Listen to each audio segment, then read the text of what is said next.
সুন্দর এই বৃক্ষটি আঁকবার জন্য ৩ টা ভি এঁকে নেবার পরে এবার এই ৩ টা ভি এর একদিকে আরো ৩ টা ভি এবং অন্যদিকে আরো ৩ টা ভি এঁকে নিয়ে এবার একটি দাগের সাথে ছোট যে ভি লেটার গুলো আছে সেই ভি লেটারের সাথে মিলিয়ে দিতে হবে। এবার উপরের অংশ নিচের অংশের সাথে, তার উপরের অংশ তার নিচের অংশের সাথে লাগিয়ে দিয়ে প্রত্যেকটা ডালের উপরে এরকম করে বাঁকা করে দাগ দিয়ে নিতে হবে। দাগ দেওয়ার পরে প্রত্যেকটা ডালে আমি এখন পাতা আঁকছি। দেখুন কত সহজ কৌশলে পাতাগুলো এভাবে আঁকলে অনেক সহজ হয়। বাচ্চা এবং বিগিনার যারা আছে তারা যে কেউ এইভাবে এই গাছটি আঁকতে পারবে।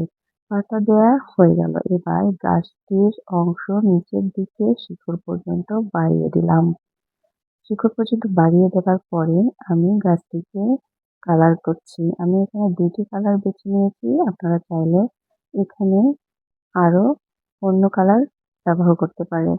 সর্বোপরি গাছটি কেমন হয়েছে অবশ্যই কমেন্টে জানাবেন। যদি ভালো লাগে তবে শেয়ার করে রাখবেন। আপনার একটি শেয়ারই হতে পারে যারা ছবি প্রেমী বা ছবি আঁকতে ভালোবাসে তাদের কাছে পৌঁছে যাবে।